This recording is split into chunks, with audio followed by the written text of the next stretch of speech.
ठीक बात है कि ये एक बहुत बड़ी चुनौती है भारतीय राजनीति में इस समय जो जितने भी लोग ये चाहते हैं कि सत्ता में बदलाव हो, उन सभी राजनीतिक दलों के सामने ये सबसे मुश्किल सवाल है, क्योंकि जहां तक मैं देख पा रहा हूं कि भारतीय जनता पार्टी की पूरी जो अपनी राजनीति करने की जो शैली बन चुकी है, वो केवल इस बात की शैली नहीं है कि वो एक चुनाव जीतने के तुरंत बाद दूसरे चुनाव की तैयारी कर रहे हैं। जितने भी किस्म की मिशनरी का प्रयोग कर सकते हैं, उसका दुरुपयोग कर सकते हैं, वो कर रहे हैं। वो उत्तर प्रदेश चुनाव में भी दिखा और बाकी जगहों पर भी दिखा, जहां विधायक नहीं भी होते हैं वहां वो सरकार बनाने में कामयाब हो रहे हैं। तमाम लोकतांत्रिक संस्थाएं हैं जिनको कमजोर कर चुके हैं। ये सब कुछ हो रहा है। सवाल ये है कि अगले चुनावों में इनको और ज्यादा वो करेंगे इस्तेमाल। ऐसा तो है नहीं कि अगर उन्होंने 5 किलो अनाज दिया है, 500 रुपए दिया है पिछले चुनाव में, या ईवीएम हो, चाहे बैलेट पेपर के घपले हों, या वोटर लिस्ट नाम कटवाना हो, जितने भी किस्म की बातें सुनने में आ रही हैं, ऐसा तो है नहीं कि अगले चुनाव में इससे कम होगा। 5 किलो अनाज 10 किलो हो सकता है, 500 रुपए 10 1000 रुपए हो सकते हैं ठीक चुनाव के वक्त। तो ये सारे काम वो बीजेपी करेगी जो जो जो उसने एक शैली बना ली है। दूसरा एक बहुत महत्वपूर्ण काम भारतीय जनता पार्टी इस समय बहुत शिद्दत से कर रही है, अपने विपक्षी दलों की छवियों को ध्वस्त कर रही है। वो टैग कर रही है कि भाई देखिए, वो अपने पार्टी के स्थापना वर्ष में जिस समय वो सबसे ज्यादा अपनी राजनीति की बुलंदी पर है फिलहाल तक, उस स्थापना वर्ष की खुशी के मौके पर भी उन्हें परिवारवाद याद आ रहा था। वो दूसरे पार्टियों को एड्रेस कर रहे थे। वो किसी पार्टी के प्रमुख नेता की छवि को ध्वस्त करने का कोई मौका नहीं छोड़ते। तो एक काम वो बहुत तेजी से कर रहे हैं। तो ये सवाल मेरा है कि ये जितनी भी क्षेत्रीय दल है, और इवन इंक्लूडिंग कांग्रेस, ये इस चीज से कैसे लड़ेगी जो उनकी छवियों को ध्वस्त किया जा रहा है। मसलन परिवारवाद, मसलन ये कि ये सारे लोग भ्रष्टाचारी हैं। यूपी में किया गया समाजवादी पार्टी के लिए गुंडों की पार्टी है, ममता जी के लिए बाकायदे कहा जाता है कि हिंसक लोगों की पार्टी हिंसा करती है। तमाम तरह की छवियों को सबको धूमिल किया जा रहा है। नंबर 2 बात, और नहीं धूमिल धूमिल लक्ष्मण जी, बड़ी बात तो ये है ना कि ये परसेप्शन मेकिंग में मैनेजमेंट बीजेपी का बहुत अच्छा है। इतने तमाम रीजनल पार्टी आकर के भी उस लेवल पर बीट नहीं कर पा रही है, मात नहीं दे पा रही है बीजेपी के इस नहीं, मैनेजमेंट को। मैं ये कह रहा हूं कि जो सत्ता में है उसके पास तो सारे तंत्र होते ही है ना। पहला वाला पॉइंट मेरा यही था कि उसके पास तो सारे हथकंडे हैं, और वो लोग घोर अनैतिक लोग हैं, ये बात कहने में भी हमें कोई दुराव नहीं है। किसी भी हद तक जा करके किसी भी लोकतांत्रिक संस्थान को ध्वस्त कैसे किया जाए ये भी कर रहे हैं। दूसरी तरफ संसाधन भी उनके पास है। 6 लाख या 7 लाख व्हाट्सएप ग्रुप है, ये तो होम मिनिस्टर ने बोला था जब वो बीजेपी के अध्यक्ष हुआ करते थे। अब तो वो ग्रुप और बढ़ गए होंगे। तो और दूसरा एक अंतिम बात ये कि उनका जो काम है ना, वो लोगों को लड़ाने का है, वो नफरत का है, वो मस्जिद के सामने नारा लगवाने का है कि टोपी वाला सर झुका के जय श्री राम बोलेगा।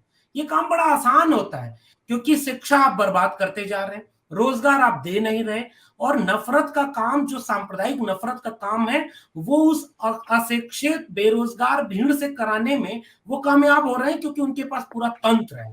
इससे लड़ना है।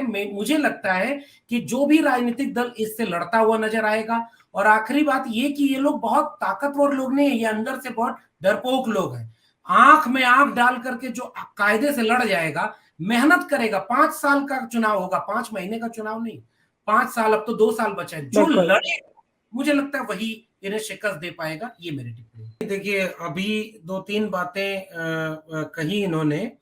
जैसे एक तो अब जैसे ऐसे लग रहा है कि बुद्धिजीवियों के मन में विश्लेषण, कई बार हम लोग भी गलत हुए। जैसे यूपी चुनाव में हम भी जो कयास लगा रहे थे कि उनकी रैलियों में भीड़ नहीं आ रही है और जनता एक मुश्त, ऐसा लग रहा है कि सत्ता परिवर्तन चाह रही है, लेकिन अंततः परिणाम नहीं हुआ, तो कई बार गलत हो भी जाते हैं।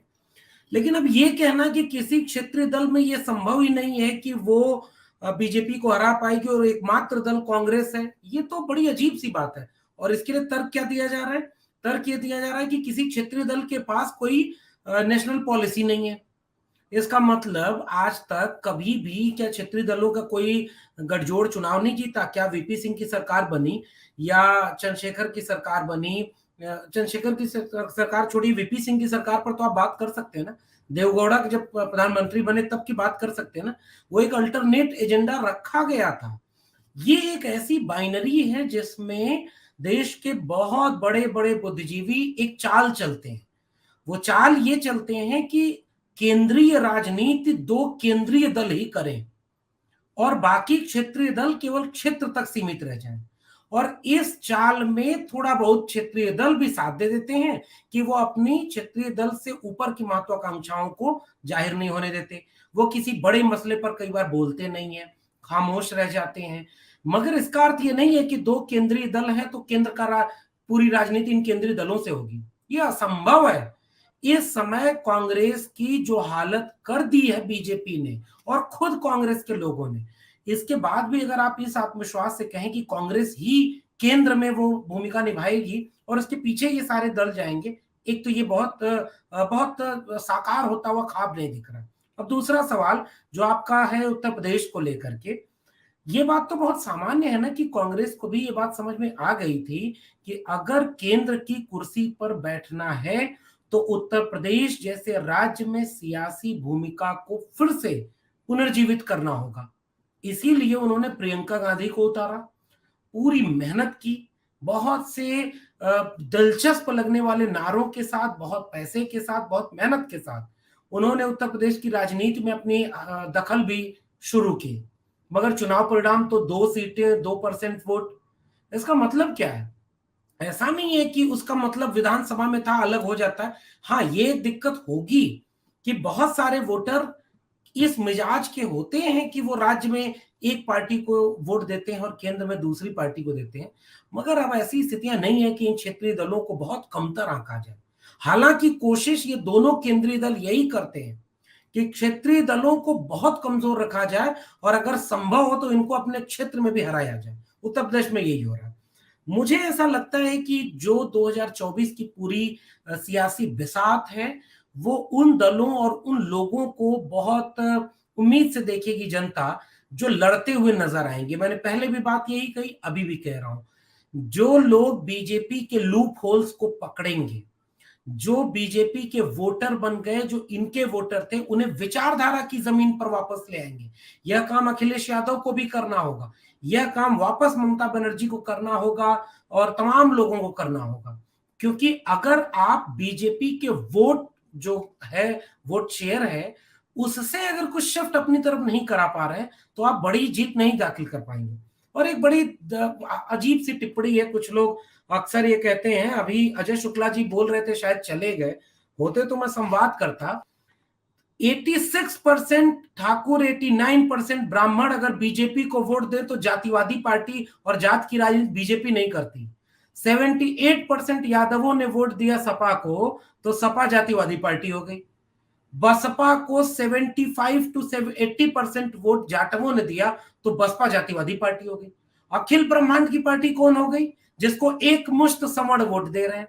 कौन सा विमर्श आप करते हैं ये? अच्छा, अब दूसरा सवाल मेरा ये, आप कहते हैं कि इनकी राजनीति में कोई एजेंडा सेंट्रल पॉलिसी या सेंट्रल पॉलिटिक्स का नहीं है। जाति जनगणना क्या स्टेट पॉलिटिक्स का मसला है? बेरोजगारी क्या स्टेट पॉलिटिक्स का मसला है? महंगाई पर बात करना क्या स्टेट पॉलिटिक्स का मसला है? क्या ये क्षेत्रीय मुद्दे हैं? क्या सांप्रदायिकता के खिलाफ लड़ना, सांप्रदायिकता एक क्या क्षेत्रीय मसला है? कहां से ये लोग सोचते हैं? एक जगह बचती है, एक या दो जगह जहां पर इन क्षेत्रीय दलों को आप घेर सकते हैं। एक है आर्थिक मॉडल, इकोनॉमिक मॉडल, और दूसरा है फॉरेन पॉलिसी यानी विदेश नीति। विदेश नीति के लिए तो भाजपा के पास कोई मंत्री नहीं बचा, तो एक ब्यूरोक्रेट को वहां से ले आकर के विदेश मंत्री बनाया। फिर भी सरकार चल रही है ना। इनके पास कौन सा विदेश मॉडल है? पाकिस्तान को आंख में आंख दिखा करके बोलना, और आज कुछ भी हो जा रहा है, कुछ नहीं कर पा। चाइना पर कोई बात ही नहीं करती। ये रशिया वाले मसले पर क्या इनका हश्र देखा? मोदी जी जाके अमेरिका में प्रचार किए, वहां हार गए। जिसका प्रचार किया वही हार गया। विदेश नीति कहां गई भाई? अंततः विदेश नीति हो या इकोनॉमिक मॉडल, एक ऐसा सवाल है जहां मैं सहमत हूं। क्षेत्रीय दलों को भी अपना एक मॉडल रखना चाहिए जिससे वो 24 में जनता को ये समझा सकें कि महंगाई हम ऐसे कम करेंगे, बेरोजगारी हम ऐसे दूर करेंगे, और ये सारी चीजें एक न्यू इकोनॉमिक पॉलिसी से हो रही। और वो कॉर्पोरेट ओरिएंटेड नहीं होनी चाहिए, वो मास ओरिएंटेड होनी चाहिए, जन सरोकारी आर्थिक नीतियां होनी चाहिए। यहां क्षेत्रीय दलों को काम करने की जरूरत है। बाकी जगहों पर लड़ाई तो बहुत सीधे और स्पष्ट लड़ाई चल रही है इसमें मुझे लगता है ये क्षेत्रीय दल, एक जमाने में समाजवादी पार्टी 35-37 से 40 तक लोकसभा की सीटें जीती। क्या ये कम सीटें होती? 60 सीटें एक जमाने में लेफ्ट के पास थी, यूपीए 1 में वो बहुत बड़ी भूमिका निभाते हैं। ये क्षेत्रीय दल बहुत बड़ी भूमिका निभाते हैं। इसलिए ऐसा कहना कि केवल कांग्रेस ही बीजेपी को हराएगी, तो कांग्रेस को तो इतना डिलेजिटिमेट कर दिया कि उसके नेता को नेता ही नहीं मानने दे रहे, वो उनको मजाक बना देते हैं। तो ये सारी चुनौतियां हैं जिससे जो लड़ेगा वही जीत पाएगा। अंततः एकमात्र रास्ता है, 2 साल जनता के सवालों पर सड़क खामोश हो रही है, उसको गुलजार करें। ये जो काम करेगा वही लीड करेगा, और तभी आप बीजेपी को हरा सकते हैं। और आप हमसे जुड़े रहने के लिए सब्सक्राइब करें YouTube पर, फॉलो करें Twitter पर और लाइक करें Facebook पर। और ज्यादा जानकारी के लिए आपको टाइप करना होगा सिर्फ न्यूज़ नशा।